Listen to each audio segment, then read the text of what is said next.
I wasn't supposed to hear it. It was a garden party. My cousin Daniel's birthday, I think. White folding chairs, fairy lights strung through the hedges. The kind of gathering where the wine never stops flowing and everyone pretends they like each other more than they really do.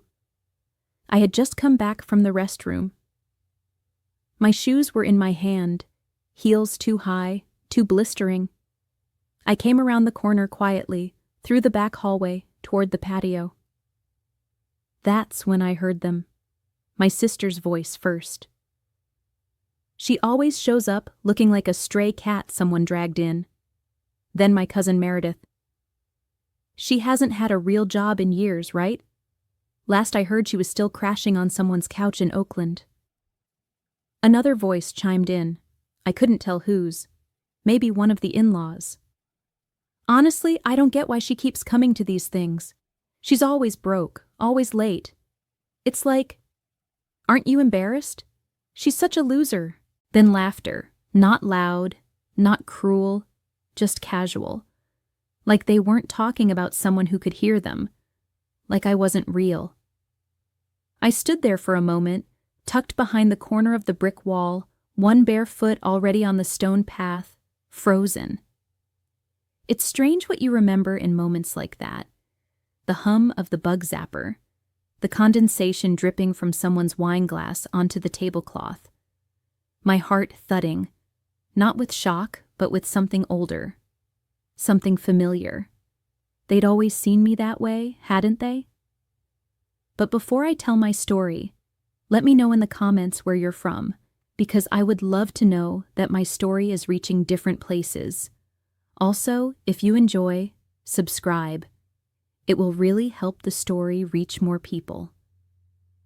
I stepped out like I hadn't heard a word, walked straight to the cooler, poured myself a ginger ale, sat next to Aunt Rosa, who was too kind to ever say something like that, but too timid to stand up for me if she heard it, and I smiled. I smiled through the entire evening. Through the toasts, through the photos, through the dessert served on little white plates. But inside, something fractured, not all at once, not like glass shattering on tile. Number it cracked slowly, like ice under pressure, like a beam bending before it breaks. The truth is, they weren't wrong. At least not about the facts. I didn't have a stable job back then. I was technically unemployed. Freelancing when I could, working on a startup idea no one took seriously, living out of duffel bags and friends' spare rooms. My savings were gone. My health insurance had lapsed. And yes, on more than one occasion, I'd shown up to a family event wearing thrifted clothes and a borrowed smile. But what they didn't see, what they never bothered to ask about, was what I was building. They didn't see the nights I spent coding until sunrise, fueled by gas station coffee and ramen noodles. They didn't see the whiteboards covered in ideas, the calls with potential investors who all said no, the panic attacks in bathrooms I didn't own, the job interviews I took just to stay afloat. They didn't know I'd sold everything I had to buy back time, that I had walked away from a safe career, from comfort, to try to build something that mattered. They didn't ask. Because failure is easier to believe in than risk. And I was easier to mock than understand. There's a specific kind of loneliness that comes when your own blood doubts you. When your last name is shared, but your story is not. I didn't need their money. I didn't even need their praise. I just wanted neutrality, grace, the benefit of the doubt. But instead, they painted me as a burden, a wandering loser, a woman clinging to dreams that had no chance of coming true. And the worst part? I believed them. At least for a moment. That night, after the party, I stayed at a cheap motel on the edge of town. I remember lying on the thin mattress, the hum of the air conditioner buzzing like a fly in my ear, staring at the popcorn ceiling. I thought about quitting. I thought about calling it, selling the idea, taking a desk job, becoming someone they could nod approvingly at during brunch. And then I remembered something my college roommate once told me. If they're not clapping while you build it, don't let them sit front row when you launch it. So I grabbed my notebook, the same one I'd been scribbling ideas in since the beginning, and I wrote 7 words on a blank page. They won't see me coming next time. You see, I was done waiting, done hoping they'd see me, done shrinking myself just to stay in the room. From that moment on, I decided I wouldn't prove them wrong for them. I would prove them wrong for me, and I wouldn't do it loudly. No social media announcements, no look at me now speeches, just quiet work, steady hands, forward motion, because if they thought I was a failure, good. Let them. That would make the reveal all the more satisfying. I'll never forget how hot that bus was. Greyhound, 6 hours late, the AC broken from the start. I sat wedged between a window that wouldn't open and a man who kept falling asleep on my shoulder. By the time we pulled into the station, I looked like someone who'd just crawled out of a laundromat dryer. I remember stepping off the bus, my duffel bag digging into my shoulder, my hair matted from the heat and the sweat and the weight of a trip I already regretted. I walked into the terminal restroom, splashed cold water on my face, and stared into the mirror. And I didn't recognize the woman looking back. Eyes tired. Clothes wrinkled. A kind of dullness in her expression that scared me. But I put on some lip balm, tied my hair into a bun, and kept going. Daniel's house was 20 minutes away, and I couldn't afford a cab. I dragged my bag 4 blocks to the train, rode 3 stops, then walked another 10 minutes up a steep hill in 90-degree heat. My legs ached, my back ached, my pride ached most of all. When I finally rang the doorbell, my sister opened the door. She blinked at me, said, "Wow, you look tired," and turned to yell into the house. "She's here!" No hug, no offer to help with the bag. Just a flat observation about my exhaustion and the echo of my name down the hallway, like I was an unexpected delivery. I stepped inside, clutching the strap of my bag. The air smelled like perfume and roast chicken. Laughter floated from the backyard. She looked me up and down and said, "Shoes off at the door, and don't track anything in. Mom just had the floors done." Then she handed me 2 mismatched towels and added with a grin, "These were left in the guest room from last weekend. Don't worry, they're clean. Mostly." I nodded and climbed the stairs, those 2 towels pressed to my chest like shame. The guest room wasn't really a guest room. It was the office. Still had the treadmill folded against the wall, a printer blinking low-toner warnings on the desk, and a futon that groaned every time I shifted my weight. There were old tennis trophies on the bookshelf and a water stain on the ceiling that looked suspiciously like the state of Ohio. I set my bag down and sat quietly for a moment. The silence in that room wasn't peaceful. It was hollow. I could hear the party outside, glasses clinking, cousins laughing, music playing through someone's Bluetooth speaker, but no one called up to see if I'd made it in okay. No one knocked to ask if I needed anything. Just me. And the groan of that futon. Later that night, I came down, changed and composed, trying to blend in like I always did. I found myself standing alone by the punch bowl, while the rest of them hovered in small circles, whispering compliments and half-truths to one another. Aunt Carla greeted me with a polite, "Oh, I didn't see you there." My Uncle James said, "Still doing that little tech thing of yours?" And then walked away before I could answer. At one point, I passed my cousin Zoe and heard her mutter to someone, "At least she showed up on time this year, barely." And in that moment, something in me shifted. Not snapped, not broke, just shifted. It was like I suddenly saw the invisible chart they all carried around. The one that ranked careers and cars and kitchen remodels. The one I never placed on. The one I'd never be good enough for because I didn't look the part, or spend the right way, or marry the right person. I didn't want their approval anymore. Not if it came tethered to pity. That night, I climbed back into that sad futon, my towel from earlier now draped over the pillow. The light bulb above buzzed faintly, and outside the window, a moth tapped against the glass like it was trying to warn me. I opened my journal, turned to a blank page, and wrote slowly.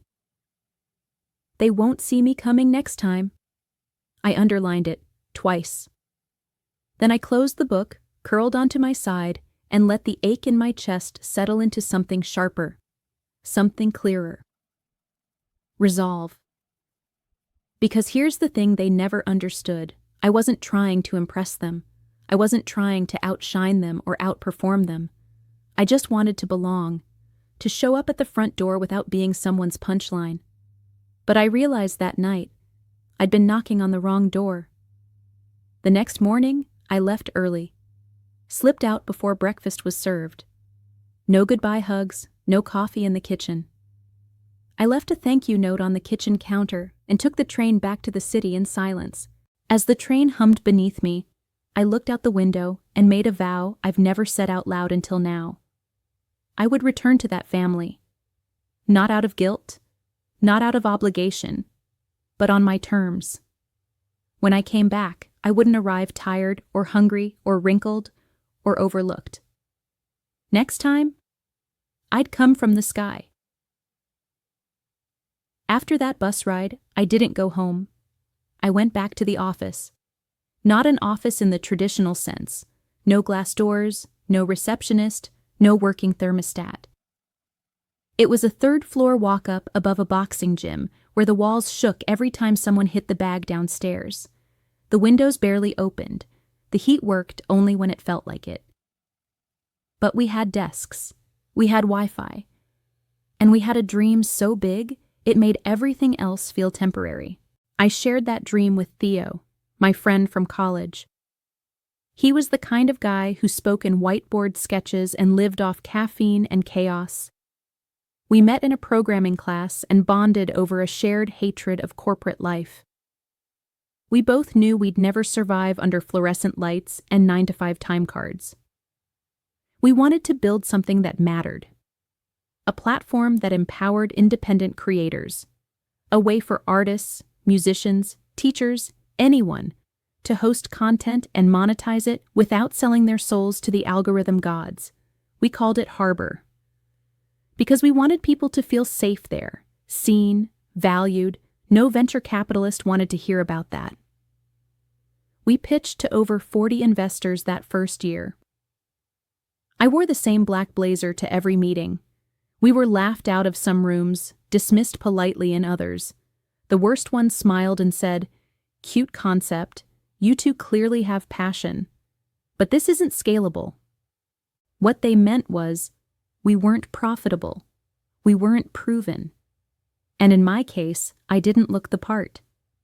I'd leave those meetings feeling stripped, like they hadn't just rejected the business, they'd rejected me. But every night, we went back to that office, and we built. We built while the lights flickered and our bank accounts drained. We built while our friends got promotions, new apartments, second cars. We built through flu seasons and family weddings we couldn't afford to attend. We slept on beanbags, ate instant noodles 5 nights a week. Showers happened when they happened. Sometimes I'd wake up at 3 a.m. with my laptop still open and Theo snoring on the floor, and I'd wonder if we were insane, if I'd traded stability for delusion. But then a bug would get fixed. A new feature would go live. A stranger would sign up and message us, "This is exactly what I needed." And that was enough. One afternoon, about 15 months in, we were down to our last $200. We'd just gotten another rejection from a firm we thought was a sure thing. I was packing up, ready to go buy whatever groceries we could afford, when Theo said, "Wait." He was staring at his screen. Frozen. pale. I asked him, "What's wrong?" Theo said, "You need to see this." I walked over, he turned the monitor toward me. There was an email. From a mid-level product manager at a major media company. Subject line, "Love your platform. Want to talk." That turned into a phone call. That turned into a meeting. That turned into a contract. A 6-figure licensing deal to white label part of our back end for their creator tools. We didn't scream. We didn't high-five. We just sat there, in total silence, staring at each other. Then I whispered, "We're not broke anymore." Theo said, "No, we're not." That was the turning point. After that, it didn't snowball. It avalanched. The deal gave us legitimacy, credibility. We hired 2 developers, launched a proper website, rebranded, cleaned up our pitch deck, got invited to speak at a conference, then another. 2 years later, we had nearly 500,000 users. The media came calling, tech blogs, podcasts, a blue check mark next to my name. We'd finally made it. But here's the part I need you to understand. I didn't tell anyone. Not my sister, not my cousins, not even my mother. No humble brags, no cryptic tweets, no photos of office snacks and branded mugs. I posted birthday wishes, a few nature shots, the occasional quote about resilience. I let them believe whatever they wanted to believe. Because I wasn't building this company for validation. I was building it for the girl on the Greyhound bus. The one who arrived late and sweaty and invisible. The one who journaled, "They won't see me coming next time." I was building it for her. And the more we succeeded, the quieter I became. I learned that silence can be a sanctuary, that some of the most powerful things grow in the dark, without applause, without permission. I didn't need them to clap. I just needed to keep going. Every milestone, every partnership, every new team member, it all felt like adding bricks to a foundation no one else believed in. But now, the house was nearly built, and I was no longer sleeping on someone else's floor. Sometimes I'd think about my family, those patio conversations, the half smiles, the backhanded remarks. I wondered if they ever thought about me, if they ever wondered where I went, what I was doing, or if I was just a punchline that faded when I stopped showing up. Either way, I didn't owe them anything. Not updates, not explanations, not seats at my table. I had chosen silence, and in that silence I'd found strength. But then one afternoon, as I sorted through mail at the office, I saw an envelope. Thick cardstock, embossed lettering, my full name written in someone else's handwriting. And when I opened it, I saw 3 words that made me sit down and smile. Family reunion invitation. It arrived in a cream envelope. Thick. Embossed. The kind you send when you want people to feel like they're receiving a summons from royalty. My name was written in navy blue ink, cursive, like someone had really taken their time. I didn't recognize the handwriting at first, but when I opened it, I saw the logo at the top and everything came into focus. Sand and Shore Resort. A family reunion. I raised my eyebrows. That was new. My family usually threw things together last minute. Potlucks in someone's backyard, or brunches where they forgot to tell you the time. But this was formal. This was planned. On the back was a list of amenities: beachside villas, catered seafood dinner, dress code, elevated casual, RSVP required. And at the bottom, scrawled in annoyingly perky handwriting, was the sign-off, "Hope you can make it, XO Meredith." Meredith. The same cousin who once leaned over a cocktail at a birthday party and said, "She's like a walking disaster, isn't she?" I stared at that line, "Hope you can make it," for a full minute. And then I smiled. Not a bitter smile. Not a smug one either. Just the kind of quiet, knowing smile that comes from recognizing exactly what kind of moment the universe has handed you. I stood, walked to the window, and dialed a number I hadn't called in months. "Harbor executive," said a voice. It was Chloe, my assistant. I said, "Hi, it's me. I need a favor." Chloe replied, "Of course. What do you need?" I held the invitation in my hand like a poker chip. "I need a jet, 2 seats, Palm Coast Regional Airport, 3 Fridays from now." There was a pause on the other end. Then Chloe said, "Any specific type?"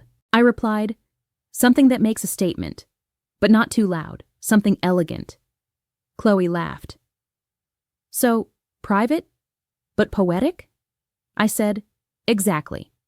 She asked, "Should I notify your family you'll be arriving?" I looked back down at the RSVP card. "Don't," I said. "I want it to be a surprise." The next few weeks passed in quiet anticipation. Not nerves, not excitement, just a simmering sense of closure taking shape. I didn't change anything about my schedule. Still took my meetings, still met with developers and designers, still walked my neighborhood trail every morning with my coffee in hand. Life continued, as it should. But somewhere inside me, something had shifted. I bought a new outfit.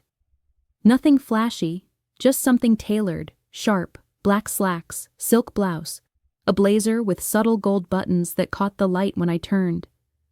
I had my hair trimmed. Hired a makeup artist just for that morning. Not to look like someone new, but to look like someone they never really saw. Theo, my co-founder, asked, "Why even go?" I replied, "Because once upon a time, I left that place feeling like less than nothing." Theo raised an eyebrow and said, "And now?" I said, "Now I'm the one they have to introduce." The morning of the flight, I woke early, packed light, 1 bag, nothing to prove. Mr. Hernandez, my driver, arrived on time. He opened the car door, offered me a bottle of water, and said with a smile, "You look ready." I said, "I've never been readier." The ride to the private terminal was smooth, no rush, no traffic, the kind of calm that comes when you know you're walking into a room on your own terms. When we pulled up to the jet, it was just as Chloe had promised. Sleek, modern, not too loud, but impossible to ignore. The pilot greeted me by name, took my bag personally. I stepped inside and sat in the cream leather seat by the window. As we took off, I didn't look down. I looked ahead. An hour later, the coastline came into view. The kind of glimmering blue you only see on postcards and pharmaceutical ads. The pilot's voice came through the intercom. "We'll be landing in 5. I adjusted my blazer, reapplied my lip gloss, and took one last deep breath before the wheels kissed the runway. Outside, I could already see it. The Sand and Shore Resort was just over the ridge. A handful of my relatives were gathered near the beach, champagne flutes in hand. The type of people who'd arrive early for free drinks and group selfies. The jet slowed. Ground staff guided us to a private strip just next to the resort's shuttle bay. And that's when it happened. One by one, the heads turned. Aunt Rosa lowered her sunglasses. My cousin Jake shielded his eyes from the sun. Meredith froze mid-sentence, her phone halfway raised for a boomerang. They were watching the jet. Their eyes squinted, trying to make out the passenger door, trying to guess, trying to believe, The door opened, and I stepped out. The funny thing is, I didn't feel nervous until the wheels touched down. All morning, I'd been fine. Calm, even. The kind of calm that only comes when you've rehearsed every possible version of a moment 1,000 times in your head. For years, I had imagined how it might feel to walk back into that family's orbit with my head high and my shoulders squared. I just never imagined I'd be stepping off a private jet to do it. The sky was clean that morning, soft blue, not a single cloud. From above, the coastline curved like a postcard. The sea was the kind of perfect turquoise that didn't even look real. Chloe had texted me earlier that day. Forecast, clear. Visibility, stunning. I'd replied, so am I. And I was. I wore a tailored cream blazer, the one with the gold thread hidden in the lining, elegant but impossible to miss if you knew where to look. My black slacks were pressed, crisp. The blouse underneath shimmered slightly in the sunlight, just enough to catch the eye. No big brand names, just timeless, quiet power. My hair was pulled back in a low twist, held by a single silver pin. My lips were painted a dusty rose. My shoes, soft leather, custom fit, didn't make a sound when I walked. I didn't want flash, I wanted presence. There's a difference. The jet began its descent, and the pilot's voice came over the intercom. Landing in 2. Ground team has cleared space just outside the resort lot. I leaned back and closed my eyes for a breath. Outside, the sand and shore resort grew larger in the window. Villas with private pools. Palm trees swaying like they were in on a secret. And on a hill just beyond the tarmac, a cluster of people began to gather. I recognized them even from a distance. My sister's bobbed haircut, too stiff to move in the breeze. Cousin Jake's Hawaiian shirt. Uncle Drew's sunglasses pushed up on his head like a teenager trying to look cool. They all stood along the gravel edge near the resort's viewing point, drinks in hand, faces shaded by curiosity. They weren't there for me. Not yet. They were watching the plane, wondering who it belonged to. Because no one had told them. Because I didn't want them to expect me. I wanted them to see me. The wheels touched down like a whisper on the runway. The jet slowed. The ground crew stepped forward. One motioned with a baton, the other extended a small stair ramp. One man held the door open and smiled at me. "Ma'am," he said, nodding. I stood, gathered my bag, a small leather carry-all. No monograms, no flash, just clean stitching and quiet dignity. And I walked to the door. I could see them more clearly now. About 20 of them, all lined up near the low fence separating the resort path from the tarmac edge. My family. The same people who once whispered that I was a burden, that I was a joke, that I was failing in real time. Now their eyes were fixed on the jet. Some squinted. Some shaded their foreheads. Some stood on tiptoes. They were trying to place me, trying to make sense of who might be stepping out. Because in their world, this wasn't possible. Not for me. I paused at the top of the steps, let the sun catch the rim of my glasses, let them see me. Really see me. Then I descended, slowly, purposefully. Halfway down the steps, I heard someone gasp. At the bottom, I smiled. It wasn't smug, it wasn't cruel, it was calm, like I had nothing to prove anymore, because I didn't. Cousin Meredith was the first to react. Her champagne flute tilted in her hand, her mouth opened slightly. And then, without warning, her fingers lost grip. The glass slipped, hit the gravel, and shattered. No one moved, no one said a word. I stepped off the stairs, nodded to the ground staff, and walked toward the paved path like I'd been doing this my whole life. The silence was thick. Not awkward, not hostile, just awestruck. Like the air had been sucked out of the afternoon and replaced with disbelief. Finally, someone spoke. It was Aunt Rosa. She blinked rapidly and asked, Is that you?" I said, "Yes. It's me." Jake let out a single stunned laugh and said, "Where the hell did that come from?" I adjusted the strap of my bag and replied, "From working quietly." While no one was looking. My sister stepped forward slowly. Her voice had that half-curious, half-judgmental tone I remembered too well. She asked, "Whose plane is that?" I looked her in the eye and said, "Mine." Someone behind her muttered, No way. But I didn't repeat myself. I didn't need to. They didn't know what to say. And I didn't rush to fill the silence. I let them stand in it. In the space between who they thought I was and who I had become. The shift in energy was almost comical. Suddenly, the same people who once questioned my every move were recalibrating their opinions mid-thought.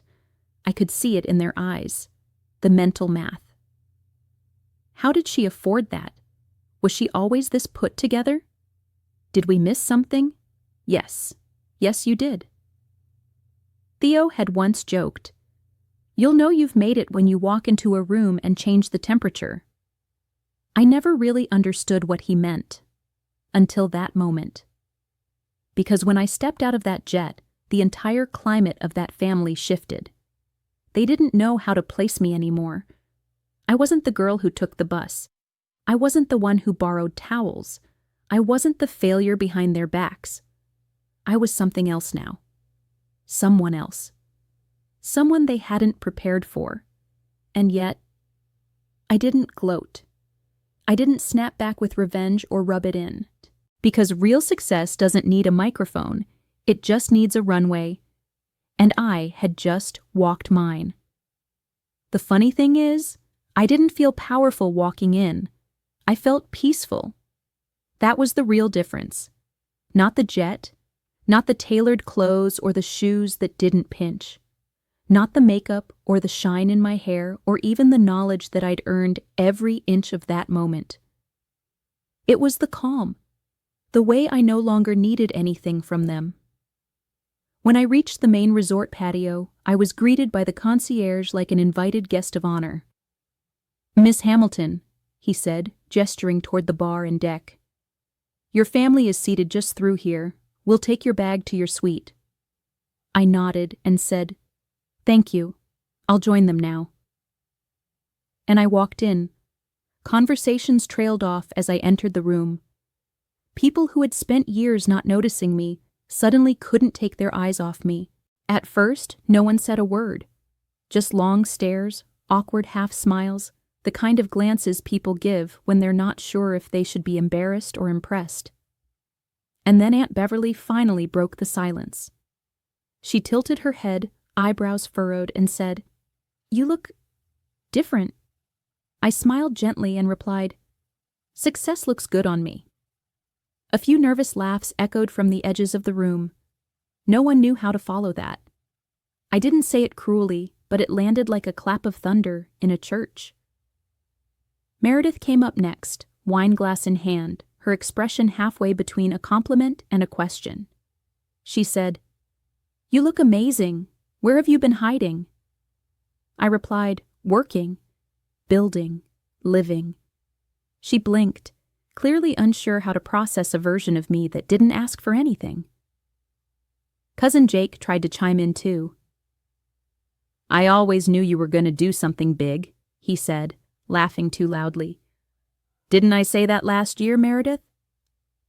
She didn't answer. I just smiled.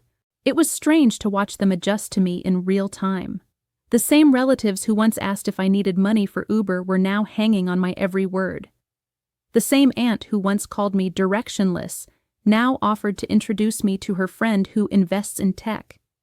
The same cousin who once asked if I was still unemployed now said, "Let me know if you ever need marketing. I freelance." I nodded politely, didn't take the bait. Because this wasn't a job fair. This was my reunion, and I was reuniting with the self I'd almost left behind. Dinner was served around a long table facing the beach. Everyone had a seat. I sat near the middle, strategic, but not attention-seeking. I didn't dominate the conversation. I asked questions, listened, laughed when the stories were funny, showed interest when someone spoke about their kids or travel plans. But I noticed something interesting. They were all watching me. Not in a hostile way. In a curious one. They were listening to how I spoke, what I said, the pauses, the clarity, the confidence they'd never seen in me before, or maybe never allowed themselves to see. Halfway through dinner, someone finally asked. It was Uncle Drew, carving a slice of grilled salmon onto his plate. He looked up and said, "So, what is it you actually do now?" The room fell quiet. Forks paused. Wine glasses froze halfway to lips. Everyone leaned in just slightly. I dabbed the corner of my mouth with my napkin. Then I looked up and said, "I co-founded Harbor." A few faces blinked in confusion. A couple mouths formed a slow, "Oh!" And then Zoe, my younger cousin, dropped her fork. She said, "Wait, Harbor? Like the Harbor app?" I nodded. Zoe clutched her phone and said, "I use that almost every day for my music classes. That's you?" I replied, "That's me." The table went quiet again. Then someone, Aunt Rosa, whispered, "My God."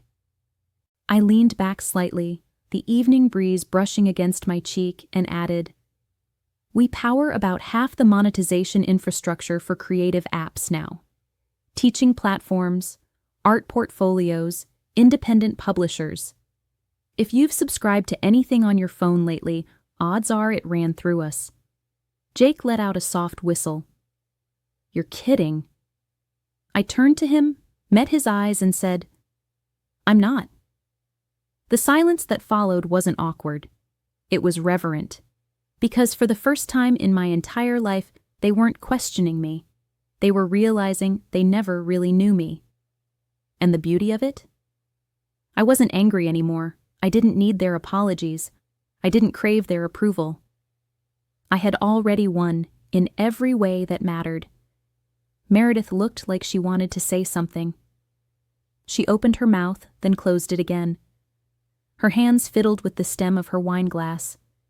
Eventually, she said, "You never posted about it. I didn't even know you were still in tech." I shrugged and replied, "I didn't need to post. I needed to build." That line hung in the air like a bell, unshakable, true. Later that night, as the sun began to set and the table buzzed with quiet conversations again, I stood up and excused myself. They all turned to look as I pushed in my chair. Someone said, "Leaving already?" I smiled and said, "Just stepping out for a walk." And I did.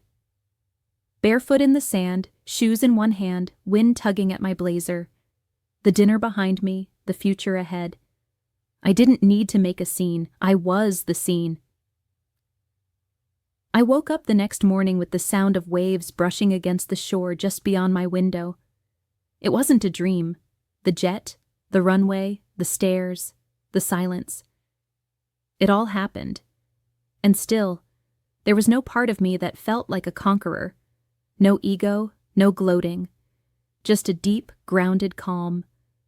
Like I had finally turned a page that had been stuck for far too long. At breakfast, a few people approached me, cautiously, as if they weren't sure whether to hug me or apologize. Uncle Drew nodded and said, "You've built something really impressive." "I mean that." I smiled gently and said, "Thank you." Then he added a little more quietly, "I'm sorry I ever doubted you." I didn't say, "I forgive you." I said, "We all grow up eventually." He looked down at his coffee and gave a small laugh, like he understood the double meaning. Later that morning, I crossed paths with Meredith in the lobby. She wasn't smiling. Her voice was low when she said, "I shouldn't have talked about you the way I did." I didn't flinch. I said, "You weren't the only one." She asked, "Do you hate us?" I shook my head. "Number, I just don't need you the way I used to." That answer seemed to hit her harder than anything else, because it was true.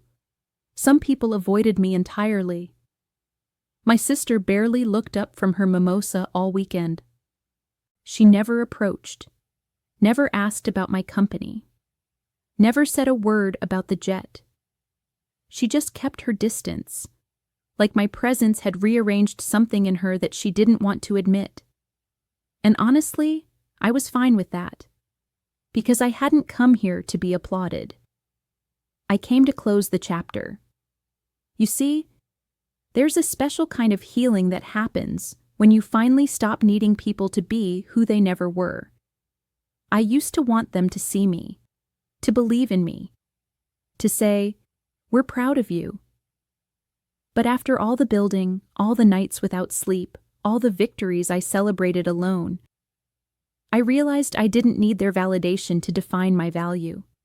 I had already earned it, quietly, brick by brick. I spent most of that final day walking the beach barefoot, Mr. Hernandez holding my bag a few paces behind like always. I took photos of the surf, collected a few seashells like I used to as a kid. At one point, a younger cousin, Emily, maybe 11 or 12, ran up to me with wide eyes. She said, "My dad said you're like rich now." I knelt and smiled. I said, "I'm not rich. I'm free. That's better." She blinked and asked, "Free from what?"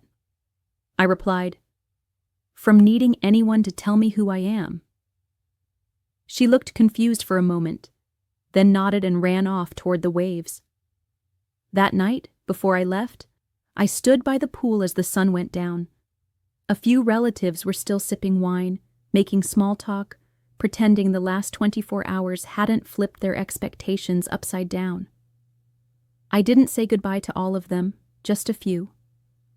The ones who saw me now, not as the girl with too many ideas and too little direction, but as the woman who had gone and built her own map. As Mr. Hernandez opened the car door and I stepped in, I glanced back at the resort one last time, and I thought about that version of me, the one who used to stand just outside those family circles, pretending not to notice the way they whispered behind cupped hands.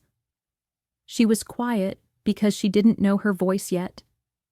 She was humble because she thought that was the only way to be loved. She left the room so often they assumed she had nothing to say. But all along she had everything to say. She was just saying it somewhere else. On keyboards, in code, in silence. I didn't come back to prove them wrong. I came back to prove to myself that I was never broken to begin with. Just underestimated, just overlooked, just quietly becoming something none of them saw coming. They called me a failure behind my back, so I left quietly, but when I returned, my silence was louder than their laughter ever was.